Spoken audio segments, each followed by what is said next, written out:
Have you ever wondered if some of the habits you've developed over the years could be silently undermining your quality of life? As we get older, certain behaviors that seemed harmless in the past might be draining our energy, affecting our relationships, and keeping us from living fully. But what if I told you that breaking free from just a few of these habits could significantly improve your emotional well-being, your health, and even your happiness? In today's video, we're revealing 7 critical things you need to stop doing right now to take back control of your life.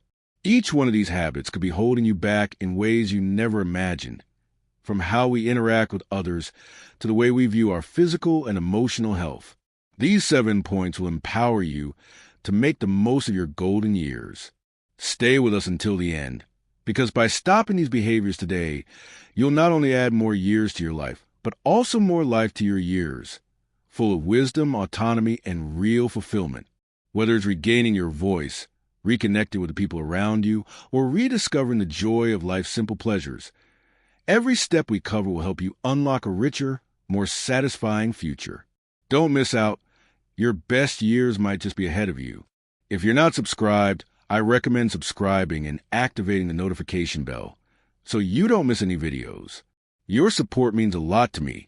And if you enjoy this video, you can help me continue spreading these valuable lessons by liking and sharing it. If you like the topic of this video, please comment 1.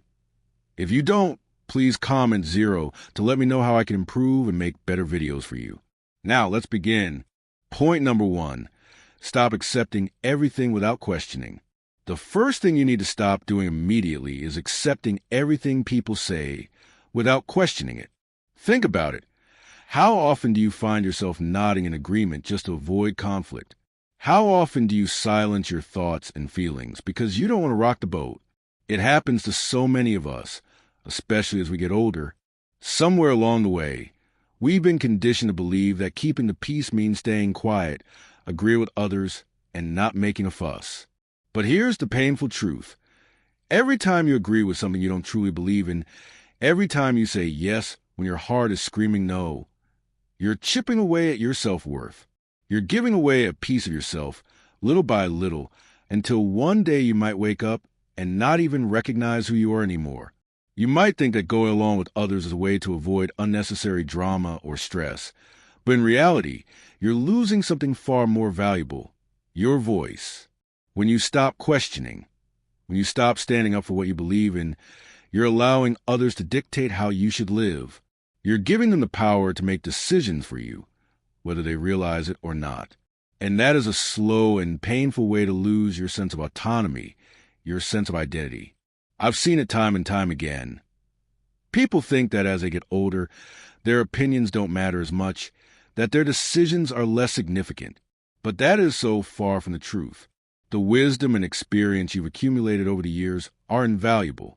They give you a unique perspective, a depth of understanding that younger generations simply don't have. Why should you, of all people, silence yourself when you carry a lifetime of lessons within you? Think about all the times you want to say something but didn't, the times you disagreed but chose to remain quiet to keep the peace. The truth is, by doing that, you're not just keeping peace with others, you're losing peace within yourself. You deserve to be heard. You deserve to have a say in your own life. Don't let anyone make you feel like your voice doesn't matter. It matters more than ever because it comes from a place of deep experience and hard-earned wisdom. When you stop questioning and start blindly agreeing with others, you weaken your ability to defend yourself and make independent choices. Over time, this can lead to feelings of helplessness, as though life is just happening to you rather than for you. It's time to break that cycle. It's time to reclaim your voice, trust your judgment, and make decisions based on your values and beliefs, not someone else's. Point number 2, stop isolating yourself socially. The second thing you need to stop doing is isolating yourself socially. I understand that as we age, the temptation to retreat can feel overwhelming. It might seem easier to stay home, to avoid social gatherings, to slowly let friendships fade away. The energy it takes to maintain relationships or meet new people can feel exhausting. But here's the harsh truth. Isolation is a thief. It robs you of connection, of joy, of the very essence of what it means to be alive. If you're still watching this video and finding these lessons useful, please comment 1 below to let me know that you're still here with me. Loneliness is not just an emotional experience. It's a physical one. Studies show that prolonged isolation can lead to serious health problems, including an increased risk of heart disease, depression, and even cognitive decline. The human brain is wired for connection. We are social beings meant to share our lives with others, to exchange ideas, to laugh, to cry, to feel together. When you cut yourself off from the world, you're doing more than just avoiding social discomfort. You're depriving your mind and body of the nourishment it needs to thrive. I know it can feel easier to withdraw, especially when energy levels are lower or when it feels like you don't have as much in common with others as you once did. But the truth is, you do have something to offer. So much. Your life experiences, your stories, your wisdom. These are treasures that others need to hear. Don't underestimate the power of connection. Even if it's just a simple conversation over a cup of coffee or a phone call with an old friend. When you isolate yourself, loneliness begins to creep in, and loneliness is like a slow poison, eroding not just your emotional well-being but your physical health too. It seeps into every aspect of your life, often without you even realizing it. At first, it's just a quiet feeling of being alone, but over time, it can turn into a deep, aching sadness, a sense that something essential is missing from your life. But here's the good news. It's never too late to reconnect. It's never too late to reach out to those around you, whether it's family, old friends, or even new people you meet along the way. Don't wait for others to come to you. Be proactive in nurturing those relationships that bring you joy. Step out of your comfort zone, even if it's just a little at first. Attend that social gathering you've been avoiding. Pick up the phone and call someone you haven't spoken to in a while. You'd be surprised how much better you'll feel when you open yourself up to connection again. Remember, it's not about being surrounded by people all the time. It's about having meaningful interactions that enrich your life. Don't let isolation steal that from you. You deserve to feel connected, valued, and seen. Reach out, reconnect, and let yourself be a part of the world again. You might just find that the joy, peace, and fulfillment you've been searching for are closer than you think. Point number 3, stop neglecting your physical health. The third thing you need to stop doing is neglecting your physical health because you think it's too late to make a difference. This mindset is one of the most dangerous and disheartening traps we fall into as we age. It's easy to believe that since your body has been through so much, or that since you're not as young and strong as you used to be, it doesn't matter anymore. Maybe you convince yourself that exercise won't change anything, that eating healthier is pointless, or that those doctor appointments you keep postponing aren't that important. But let me tell you, this couldn't be further from the truth. It doesn't matter if you're in your 60s, 70s, or even 80s. It is never too late to start taking care of your body. Small, intentional changes can still make an enormous difference in your quality of life. Every little bit of effort counts. A short walk around the block, some gentle stretches, or even simple balance exercises can drastically improve your mobility and reduce the risk of falls. These aren't just meaningless routines. They are steps toward maintaining your independence and toward feeling stronger and more capable. Don't underestimate the power of these small acts of self-care. They are life-changing. What you eat also plays a pivotal role in how you feel day to day. A nutritious diet filled with whole foods and plenty of water can provide you with energy you didn't realize you were missing. It can help stave off chronic diseases that become more prevalent in later life, like diabetes, hypertension, and heart disease. Imagine how much better your days could feel if you had more energy, fewer aches and pains, and the knowledge that you're giving your body the fuel it needs to function at its best, even in this stage of life. But here's the kicker. Taking care of your physical health doesn't just affect your body. It has a profound impact on your emotional well-being too. When you prioritize your health, you're telling yourself that you matter. You're reminding yourself that you still have so much to live for, so many moments to enjoy. The better your body feels, the more active and engaged your mind becomes. You'll notice your self-esteem rising and your outlook on life becoming more positive. You'll feel more capable, more confident, more alive. And who wouldn't want that? This is not about trying to reverse time or pretend you're younger than you are. It's about honoring the incredible vessel that has carried you through life and giving it the care and attention it deserves. It's about making the most of the years you have ahead by ensuring they're filled with vitality, energy, and a sense of well-being. When you take care of your physical health, you're investing in your future, a future where you can continue to enjoy the activities, experiences, and relationships that bring meaning to your life. So stop telling yourself that it's too late, that there's no point. Every small action you take toward better health brings you closer to a life filled with more joy, more freedom, and more time to savor the things that truly matter. Your health is a gift, one that you can still nurture no matter what stage of life you're in.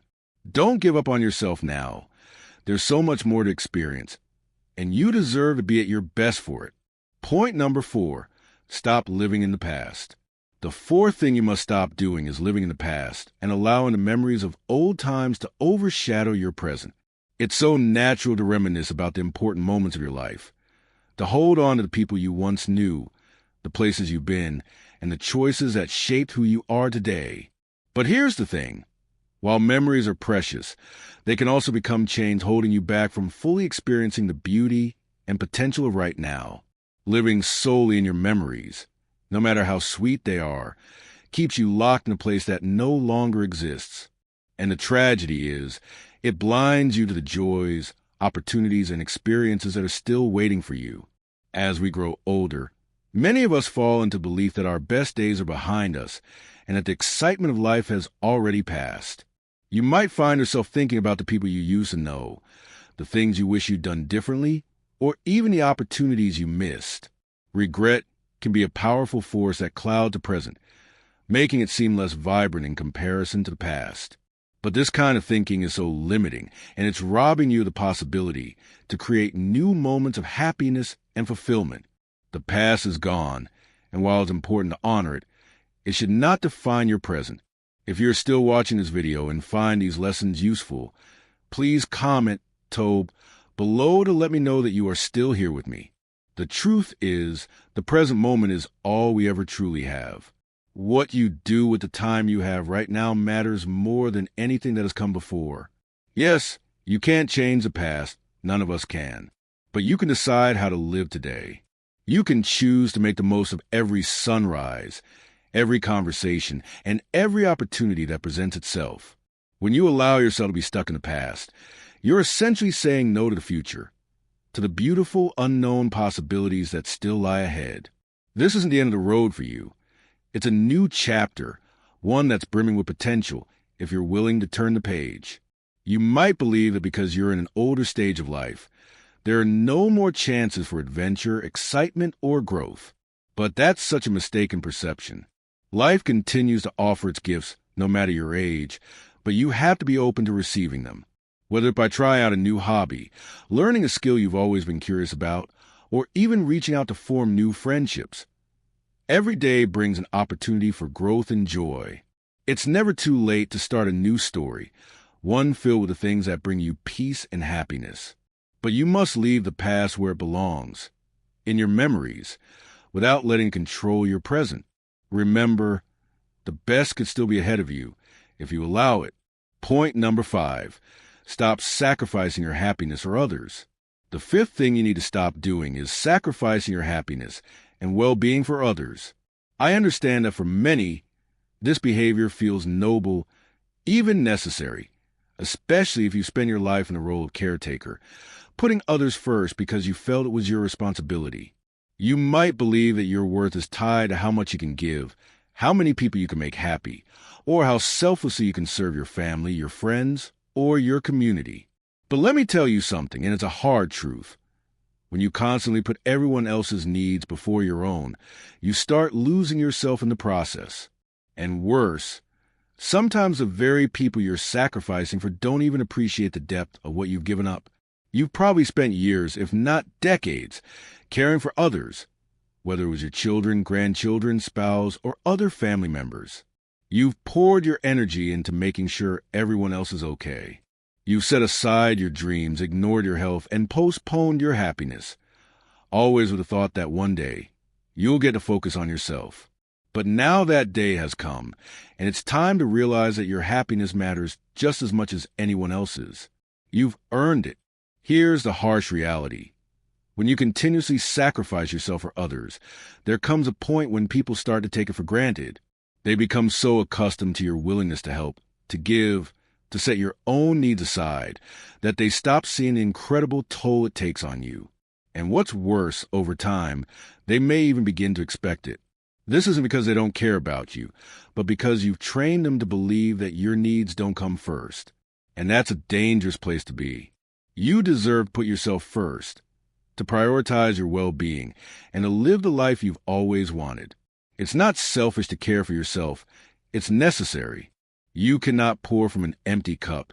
And after all these years of giving, your cup might be dangerously close to empty. The truth is, you have every right to pursue your happiness, to take care of your health, and spend time doing the things that bring you joy. Whether that means saying no more often, setting boundaries with those who rely on you, or carving out time just for yourself. You must start making yourself a priority. You spent your whole life giving. Now it's time to give something to yourself, the permission to be happy. Take that trip you've always wanted to take. Spend time nurturing your hobbies and passions. Let yourself rest without feeling guilty. You are not a machine built to serve others endlessly. You are a human being worthy of care, love, and happiness. And it's time to stop putting everyone else's happiness above your own. But now in your advanced stage, it's time to face a difficult, sometimes uncomfortable reality. Enough is enough would nullify yourself just to please others. This might sound controversial, even unsettling, but the harsh truth is this. While you spend your days sacrificing, bending over backward to help those around you, the people you've given so much to might be living their lives without a second thought, carrying on as usual without making the slightest effort to reciprocate or ease your burden. It's a painful realization, isn't it? For years, you've been the steady rock, the caregiver, the person who says yes when everyone else says no. But what many people don't want to admit, what you might not want to admit, is that over time, this cycle of constant sacrifice can breed something unexpected: resentment. It starts as a whisper, then grows louder as you begin to see the truth. After all the years you've given to others, after the countless acts of kindness and care, the recognition and support you quietly hope for hasn't come. The appreciation you deserve, the love you've poured into others, has not been returned in the way you imagined. And here's the kicker. If you continue down this road of endless self-sacrifice, not only will you be renouncing your happiness, but you'll also find yourself completely drained, both physically and emotionally. The exhaustion will creep in like a slow fog until one day you wake up and wonder, what about me? When do I get to live for myself? It's time to break this cycle, for your sake and no one else's. It's not selfish to put yourself first. In fact, it's the most essential act of self-love you can give. You can and you should prioritize your own needs because, in the end, who is going to take care of you if not yourself? Let those around you take on their responsibilities. Stop carrying the weight of the world on your shoulders. It's time to take care of you because no one can do it better than you can. Point number 6. Stop ignoring your physical and emotional limits. The sixth thing you need to stop doing is ignoring your own physical and emotional limits because you're afraid of seeming weak or incapable. There's this deep-rooted belief, especially as we get older, that admitting you can no longer do certain things means you're somehow giving in to aging. By saying I can't or I need help, you're revealing some kind of failure, as if acknowledging your limits means you're losing your vitality or strength. But this mentality is not only untrue, it's dangerous. Refusing to acknowledge your limits is what can truly harm you. Trying to push yourself to do everything you once did, whether it's lifting heavy objects, keeping up with the same hectic pace, or ignoring the signs of emotional and physical fatigue, is asking for trouble. Your body and your mind are not the same as they were when you were 30, 40, or even 50 years old. And that's okay, it's normal. Time passes for everyone, and ignoring that reality is one of the biggest mistakes you can make. Think about it. How many people have you known who pushed themselves too far, only to end up with serious injuries or health issues that could have been avoided. How many people refuse to admit they were tired or in pain or just couldn't handle something on their own and paid the price for it? It happens far too often. The truth is, the greatest strength you can show is not in pretending you're invincible. It's in knowing when to take a step back, when to ask for help, and when to say, I've done enough. The reality is that trying to live as though you're still in your younger years, whether it's physically pushing your body beyond its limits or ignoring emotional stress, can lead to serious consequences. Your body may be sending you signals that it's time to slow down, to rest, to take better care of yourself. But if you keep ignoring those signals, the price you'll pay could be far greater than you realize. Aging is not about giving up. It's about adjusting, evolving, and embracing the changes that come with time. It's about honoring the body that has carried you through so many years and giving it the care it deserves. It's about understanding that wisdom comes from knowing your limits, not pretending they don't exist. By recognizing your physical and emotional boundaries, you protect yourself. And more than that, you give yourself the chance to live a healthier, more balanced life. There is no shame in saying, I need to take it easy, or I can't do this on my own. It's a sign of wisdom and maturity to recognize when it's time to slow down. So stop pushing yourself to be the person you were 20 or 30 years ago. Embrace who you are now with all the experiences, knowledge, and resilience that have come with time. You've earned the right to live at your own pace, to take care of yourself, and to enjoy life without constantly pushing your limits. It's time to let go of the fear of appearing weak and embrace the strength of knowing your boundaries. You're not losing anything by admitting your limits. You're gaining the freedom to live more fully and healthfully. As we come to the end of this video, I hope you found value in the insights we shared about how to embrace life more fully as you age. These 7 habits, if left unchecked, can hold you back from living a truly joyful and fulfilling life. Now it's time to take what you've learned and apply it to your journey. What has resonated with you the most? Take a moment to reflect. What's one thing you've learned today that you'll start putting into practice? We'd love to hear from you, so please share your thoughts in the comments below. Remember, it's never too late to reclaim your happiness and live with more purpose, wisdom, and pleasure. If you enjoyed this video, please leave your comment below, and don't forget to like, share, and subscribe to our channel for more content that helps you live your best life. Thank you for watching, and we'll see you in the next video.